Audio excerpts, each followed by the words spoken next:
day, Dawns ARKS. Welcome everyone to your weekly Phantasy Star podcast recorded live on July 24th, 2021. I'm one of your hosts, PrinceBrightstar, and with me is Zance. Go ahead and say hello. Yo, yo, yo, it's DJ Zance on the mic. Considering another career there? No. Yeah, no, I didn't think so. Not with what you told me about that you're not going to be able to join me next week. Yes, so I do know you told me that they're doing another presentation thing on Tuesday. Yeah, it just cuts too close to work. Yep, and we'll talk again about that briefly towards the end of the show today. But yeah, it's sorry that you won't be there. I'll try to hold the fort that day. Alrighty.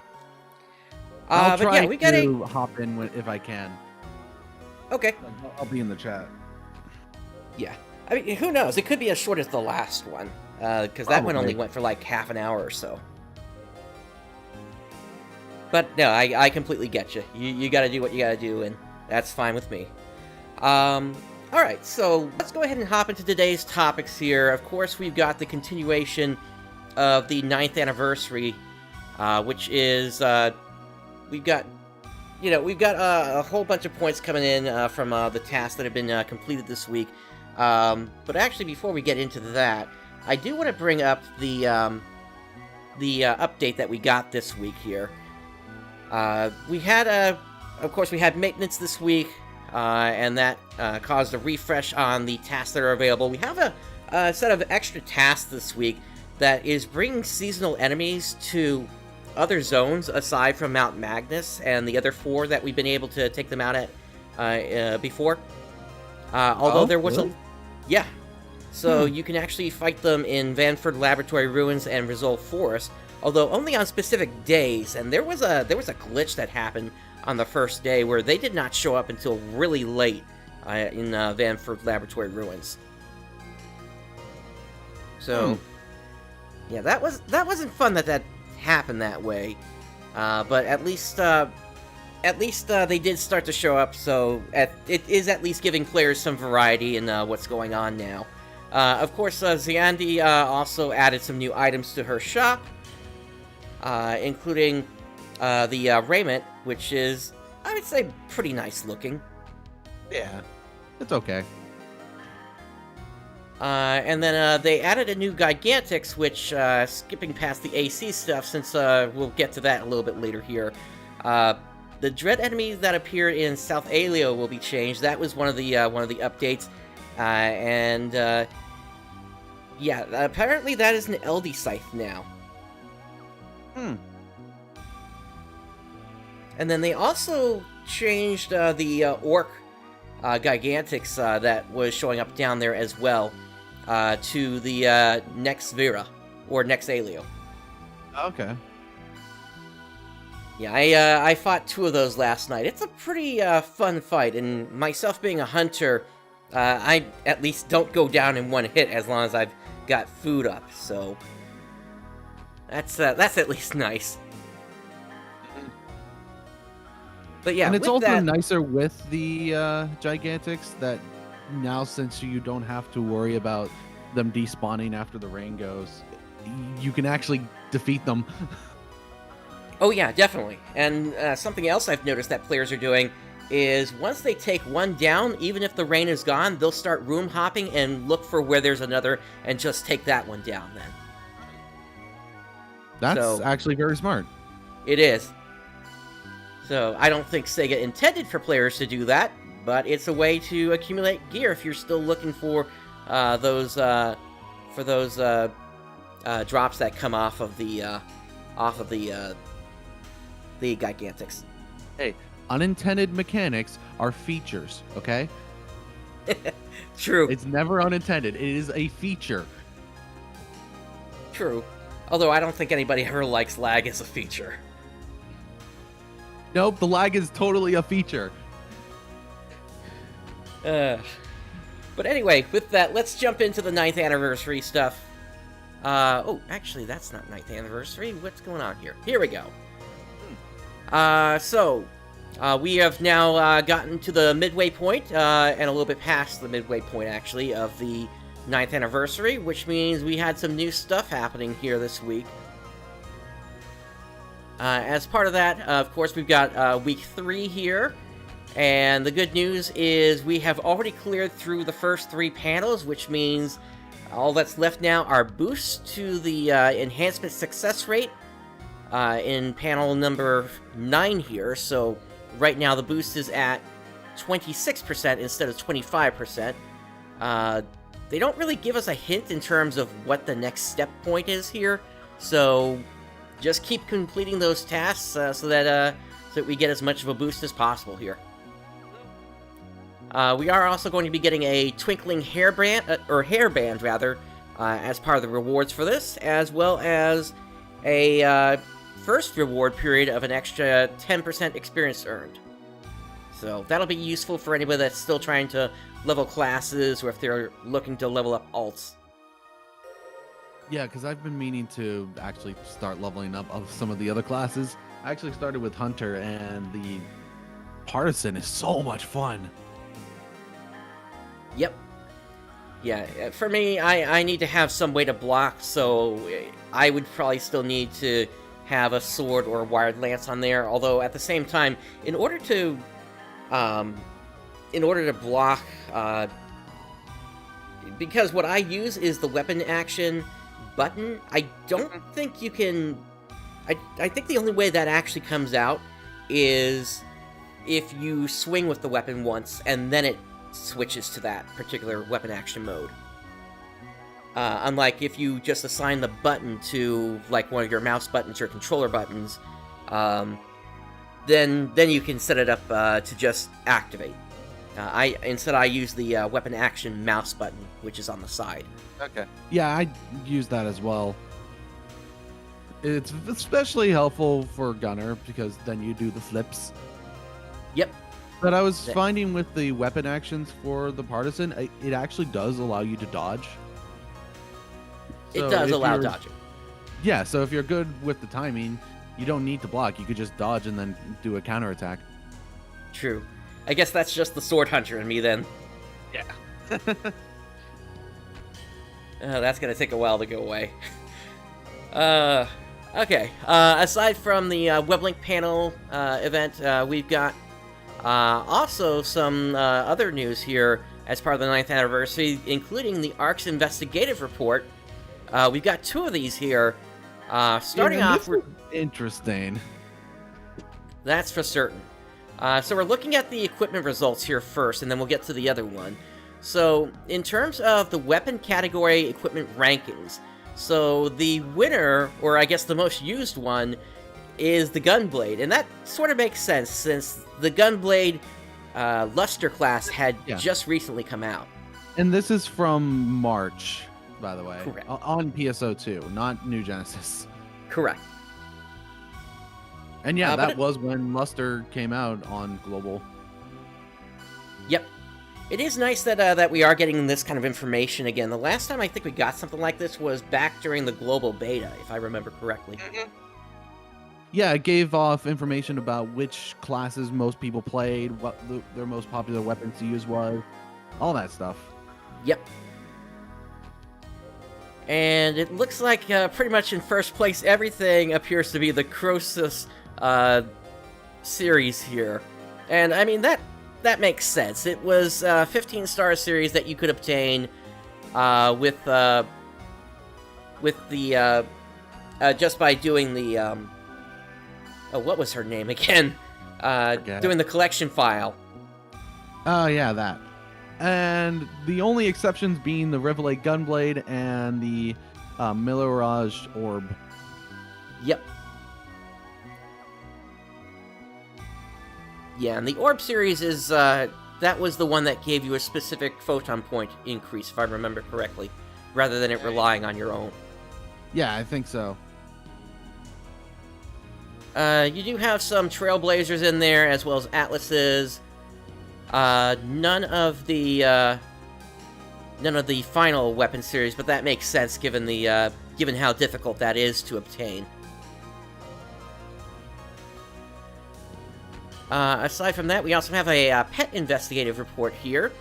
So the top 3 most popular sweets include the Casting Spirit Cookie, the Exquisite Vigorous Parfait, and the Courageous Roll. I wish it would also show which was the most popular pet. That would have been nice, although I would say for the more advanced players, that's probably going to be Synchro. Unless you're talking about Synchro and Marin. Yeah. Yeah, Marin as well. Yeet him at the enemy. Yeah. There's also a Weapon Transmutation Investigative Report. So, once again, Gunblades is at the top of the list, followed quickly by Swords and Assault Rifles. In terms of the most popular in each category, we actually got a pretty interesting list here. So, for Swords, first place is in the Jolting Blitzkrieg. Wired Lance is the Atus Charas. And for Partisan, the Lightweave Klaus Pike. For Twin Daggers, this one's really interesting. The Twin Daggers NT. I don't get it, but alright. Yeah, I don't get it either. Like the most basic looking Twin Daggers. I agree. For Double Sabers... To be fair, the Twin Daggers was the least used weapon. True. So. You also have the Double Saber Lightweave Klaus Doublet. For Knuckles, you got the Invade Fists NT, so same thing again there. What's going on? I don't know. But still, the Invade Fists do look cool. Yep. For Gunblades, it was the Astra Defy. For Assault Rifles, it's the Black Bulls. Launchers is the Miracle Magic. That was like one of the easiest weapon camos to get, because that was pretty much a freebie. Yeah, I agree with you there. For twin machine guns, you had the coated barrel. For rods, you had the magical lollipop. For taluses, you had the Shirojira Obana. And actually, with taluses there, that is also a good indication of like one of the easiest weapon camos to get, because you got that off of the wolf that gave a lot of experience points. Yep. I forget the name at the top of my head. I'm not sure myself either. For wands, this one's kind of interesting. This one comes from the player versus player mode, the battle. Yeah, that's really interesting. For katanas, you have the Astral Crone. For bows, you have the Warrior Bow. For jet boots, you have the Hyper Knight Parade. Soaring blades, you have the Imperial Crimson. And for harmonizers, you have the Rivalate Harmonizer. And then choices overall when it comes to most popular weapon camos. Yeah. And then we have an investigative item lab investigative report here.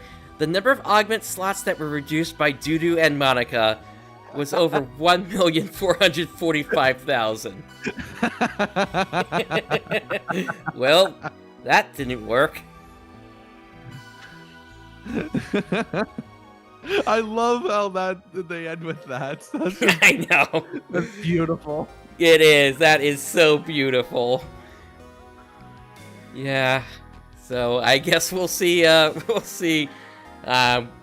What data is going to come out of new Genesis and our new item lab person. Oh, definitely. And then there was a second investigative report. Where did that go? No, I thought I had this open already. I can get to it this way. Player results. Alright, Zance, you want to take this one? Which one is it here? The player results. You can get to it at the top. Player results. Hold on. Oh yeah, right just here. So player results. Let's see. So main class ratio, we got 13.6% hunter, 4.2% fighter, 8.6 bouncer, 11.6 ranger, 4.5 gunner, 14.9 braver. Wow. Braver Yeah, was the most popular class. How did they beat out Hunter? I don't know. It's very interesting. Yeah.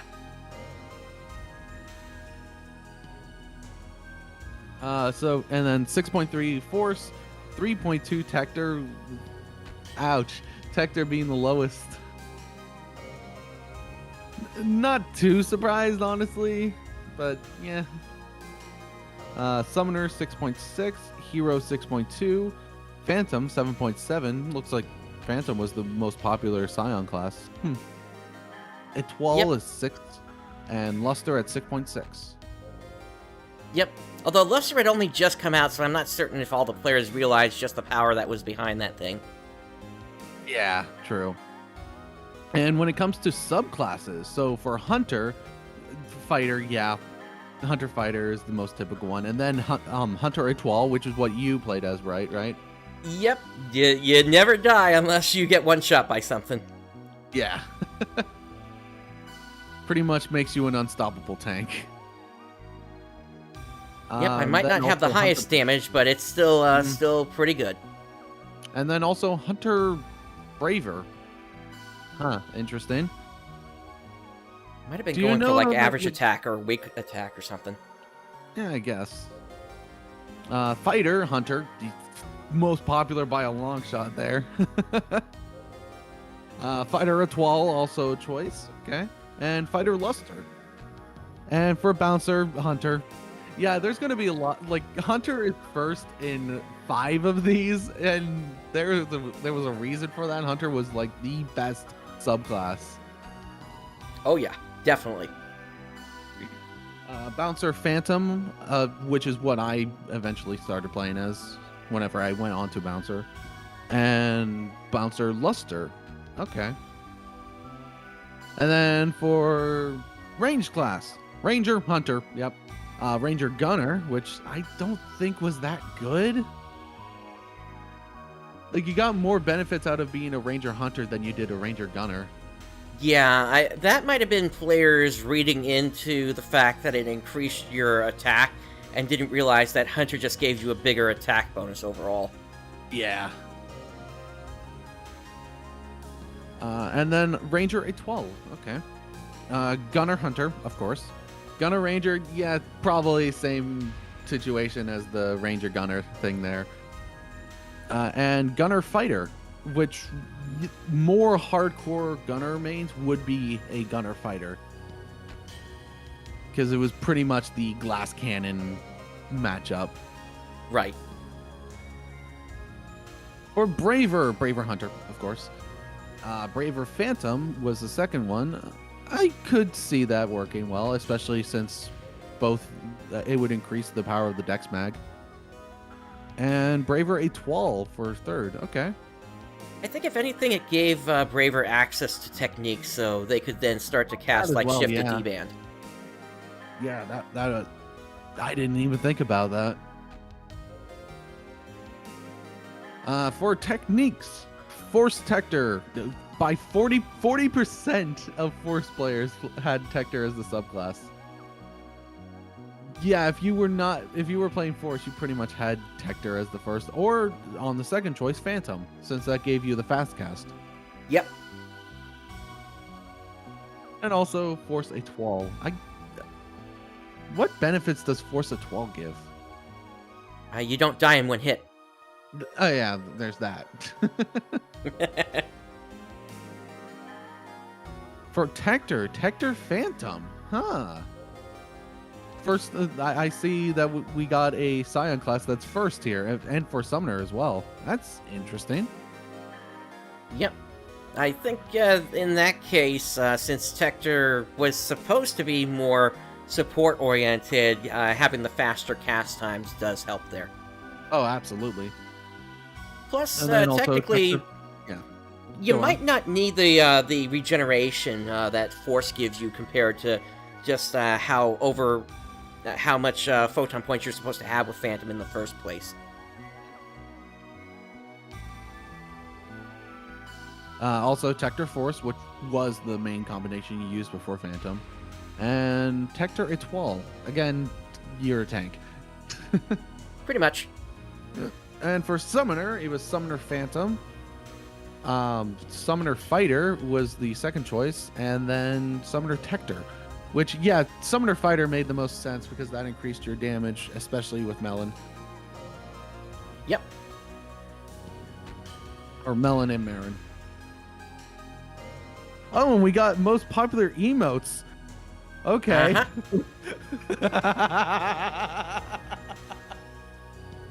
Most popular for male is group gymnastics. Say again? Most popular for male is group gymnastics. That makes sense. T-pose. Oh, that's just glorious. It is. And then you had that followed by Praise, Head Crab, Sit 1, and Airplane. And for female, it was Wave, Airplane, Crouch, Sit 2, and Drift in Space. I'm surprised Pole Dance didn't show up. Yeah, I know. But Pole Dance was one of the emotes you had to buy with, either get with AC or buy off a player market. True, but Airplane was AC as well. Airplane. Yeah, all these except for Airplane were ones that you could easily get. Through, either they were free emotes or you got them through fun. Yep.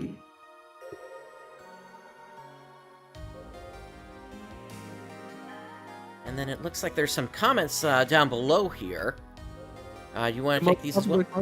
Yeah, the most popular classes were Braver, Hunter, and Ranger. And yeah, it was pretty much just talking about all the different ones. Right here. First place in the male category is Group Gymnastics. Players found this emote interesting to use by themselves as well as together with other players. So it seems it is often used for communication between friends. Yeah, totally. And not to completely assert dominance over everyone. Right.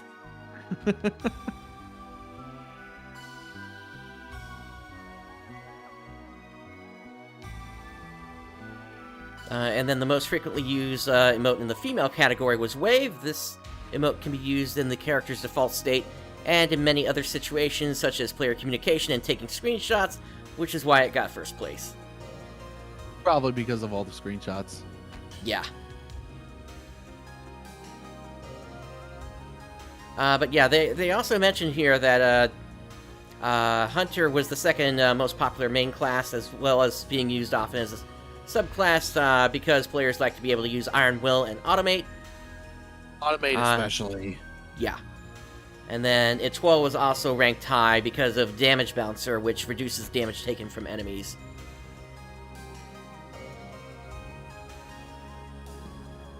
Alright, so that does it for the ARKS Investigative Report. We still got two other reports that haven't been included yet, which is the Fashion result and the ARKS result. Yeah.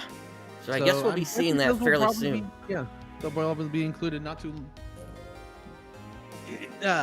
long from now. Agreed. Monica the Nightmare. Yep. So, moving on here. What else do we got? So, we have a Story Quest Clear campaign going on. This is going to last... Yes. Yep. This is going to last until August 3rd, so if you're looking to get yourself a whole bunch of items, this is the time to do it if you still haven't cleared the story from the base PSO2 game yet. And if you've already cleared all these, congrats, you get all these items. Yep, they are already available. Just go ahead and check your campaign items, and they will be in there. So, for everyone that clears the final farewell in Episode 1, you get the Weapon Camo Apoptosis, Weapon Camo Mia Pulchra, the Emote 183 Eat, the Accessory Quna Head Mount, the Accessory Hadred Head Mount, and the Stargem C Ticket. If you clear Chapter 5, The Reason I Was Born, in Episode 2, you get the Weapon Camo Energy Hoosers. The Weapon Camo... Say again? Yeah, it's Hoosers. Yeah.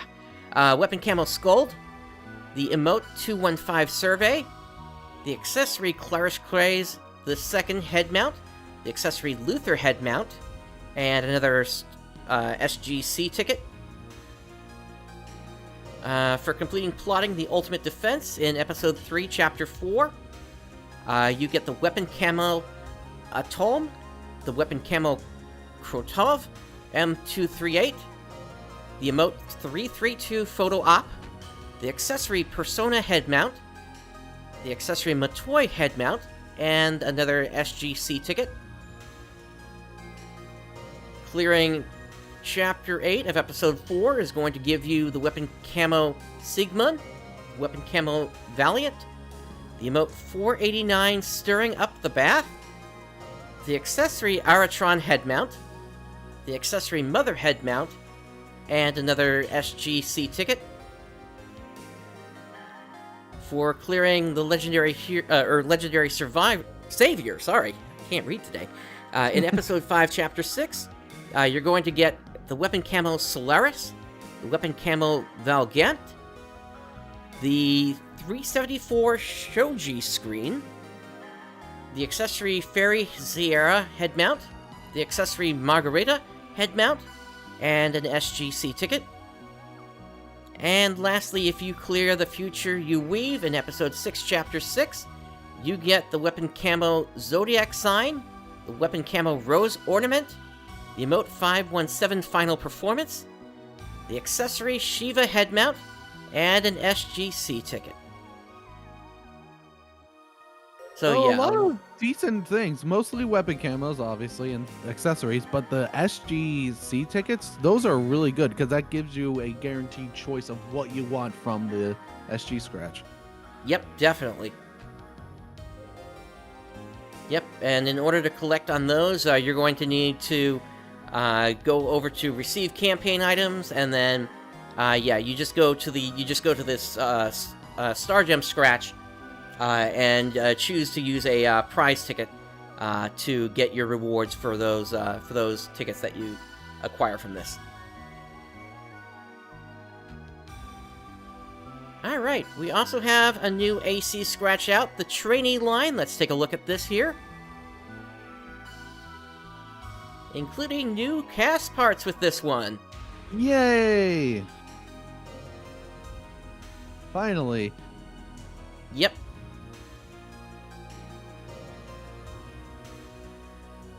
And then, of course, you got the looks of some new arcs there as well, it looks like.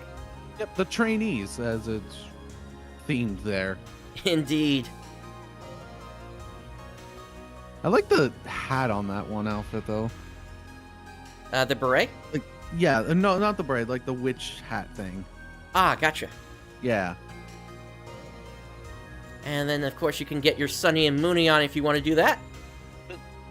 Oh, those look adorable. Yep. Oh, emotes. And, of course, new motions as well. Power stance. Jumping with an arch back. And getting a soft landing. And your scratch bonus, of course, is the Fairy Dash. So, a lot of interesting ones in there. The cast users, of course, are going to be interested in those new cast parts. Let's take a closer look at the lineup here. Yeah, that Fairy Dash, it looks so nice. It does. But it's probably a lot of scratches in order to get that. Oh yeah, it's the same as all the other scratches we've seen, so it's going to be 45 scratches to get that. Yeah. Oof.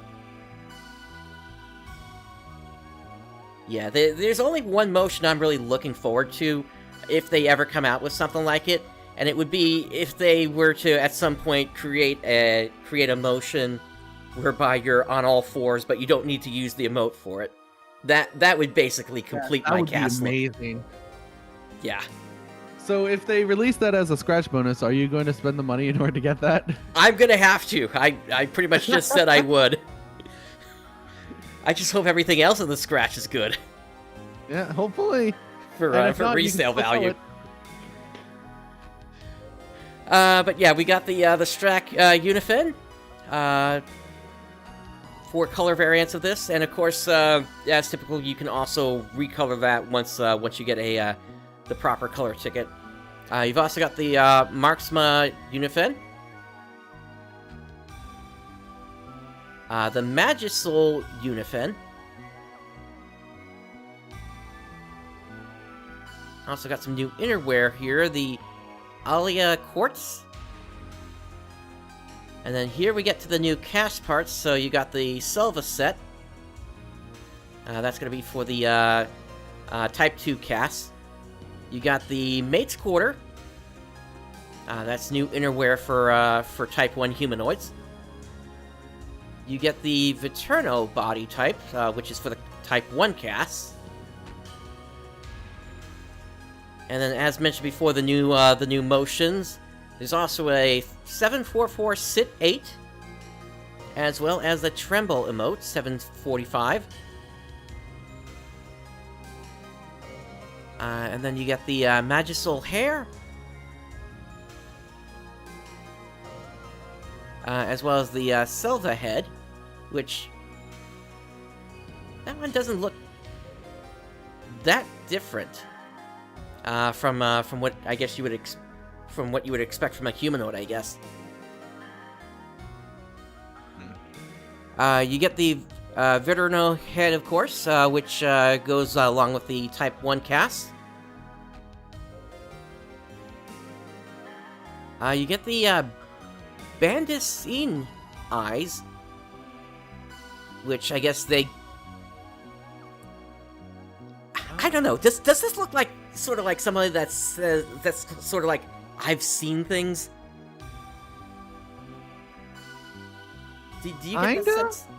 Like, I'm not seeing any like pupils in those eyes at all. Exactly.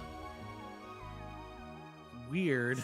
Yeah, so it's like that those eyes are constantly in a state of shock or something. It all started back in Nam. Then we got the Slim Eyebrows B, as well as the gaudy snipped eyelashes, and the gaudy makeup. Then you've also got some Marksma thigh highs, 2 types of those. The Svela ears, the Strack beret, as well as a cape in the Strack line. I think it's an okay cape. Yeah, it I don't know about it being sort of open in the back like that. Yeah. Looks more like a long scarf to me. Yeah, exactly. You got the Marksma beret, the Magisol hat. There's the one that you were talking about, I think. Yeah, it looks cool. Yeah, I could see somebody wearing that and saying, "Explosion!" Well, we already have a Megamine outfit. True. Then you got the Svilla headset, as well as the Weston holster. So that seems to give you like some knives or something on the side there. And then of course you got the Sunny and the Moony sets here. I'm surprised that they made them like accessories and not like a costume though. Yeah. I would like a Moony costume though. That would be nice. And then you got the Luminous Sphere, which basically puts hexagons all around your body. Yeah, that's probably going to sell for a lot. It is, and it's making me wonder what's going on. Mm. Oh, about more of the hexagons? Yeah. Oh boy.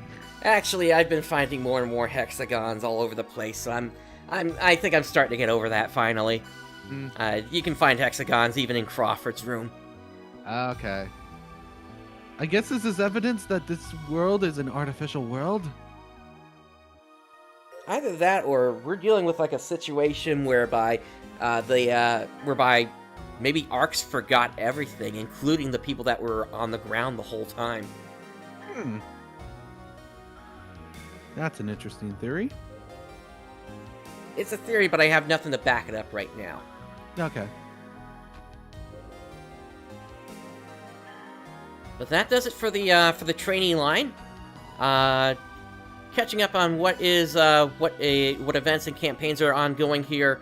So you've got the 9th anniversary event going on until August 3rd. You've got the group chat campaign going on until August 3rd. You got the NGS Intel collaboration that is going on until June 7th, 2023, so plenty of time left on that one. You've got the Windows 10 and Xbox One incentives, that goes until September 1st. So if you haven't gotten your AIS suit yet, go ahead and make sure to log in on one of those versions. You got the PSO2 New Genesis first time login incentive, that has no end date at this time. Then you got all the scratch tickets. It looks like all the ones since the beginning original scratches. Actually, no, since with Oracle Renew and Sweet Summer and the first SG scratch ticket, all of them will be ending on the 3rd of August, with the new trainee line ending on the 17th. Yep. Of course, earlier this week, we did have a PSO2 day for the premium users. That always lasts from 8 p.m. on the 21st until 8 a.m. on the 23rd, New York time. So, if you got premium, make sure to participate on those days in the future. Bonuses that come with that, you get an extra 5% experience earned and 20% rare drop rate boost in New Genesis. And then for PSO2, you get 100% fun earned, 200% EXP earned, 200% rare drop rate, 100% boost in Gathering Fever occurrence rate, and then all users on that day also get a 10% in item enhancement success rate, a 15% augment success rate, and a 15% enhancement experience when using weapon enhancement. And then you also get, if you are a premium user, you get 2 22 Star Gem tickets, as well as the ARKS Rappy showing up in the PSO2 blocks.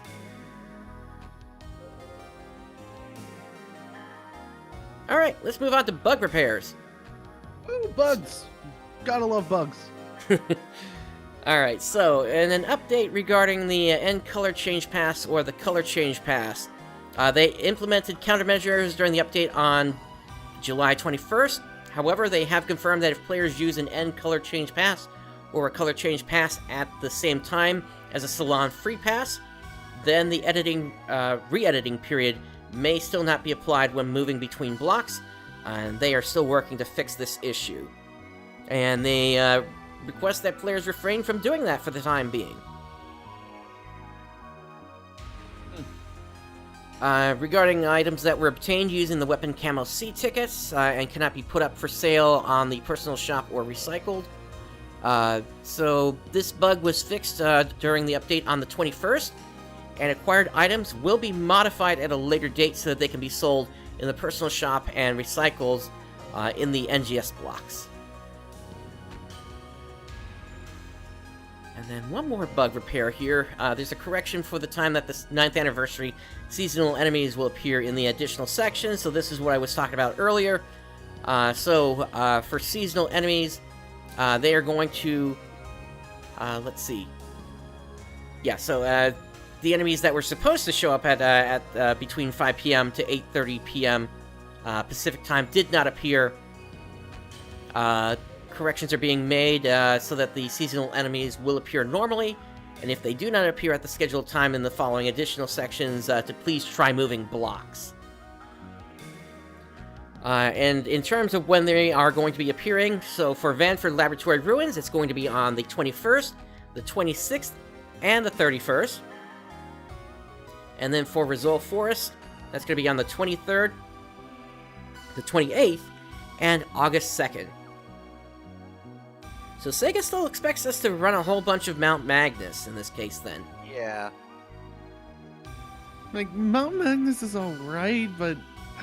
I don't know, constantly having to scale the mountains just to get to more enemies gets a bit annoying. Yeah, they might be trying to help lower level players level up, potentially. Since that's the most efficient way to get the points out of everything, just by going into the rank 1 areas. That is true.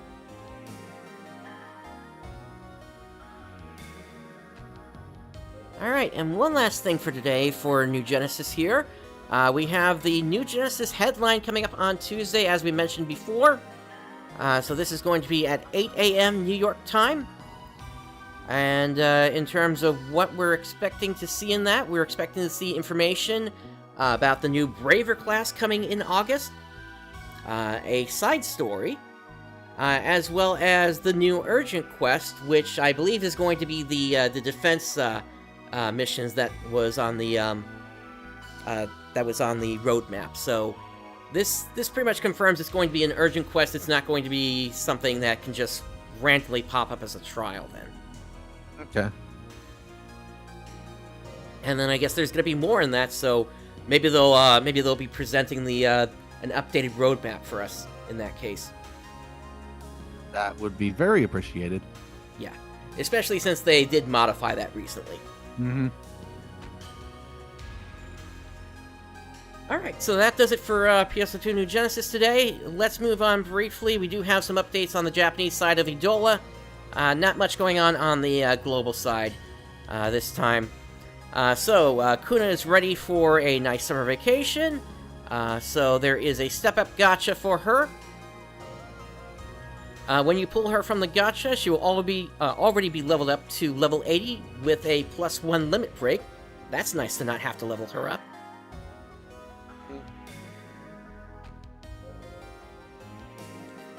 And so, of course, with these, the first 2 rounds, once you get to step 5, they are guaranteed to be picked up. And they come with a character achievement symbol. Let me zoom this in a bit here, actually. This one is Seaside Diva. After applying an attack up with an ability, increase weak hit damage of all allies by 11 or 20%. That lasts for 2 turns, and then has a potential ability, reduce the elemental value required for skills by 1. There's also a brigade boost until August 3rd. And then there's a Forbidden Area Assistance Star Festival, Fire. As part of this gacha, you're going to be receiving Fire-type characters. So, you've got the Popona Midsummer PR Agent, the Windus Idolizing Diva, the Matoi Holy Knight Innocence, Irwin, the Kula, and Lulu Timia. So, a decent assortment of characters in there. And then there's also the most normal sounding name out of all that is Irwin. I know. And he's supposed to be a successor to the throne, except, well, stuff happens. Yeah.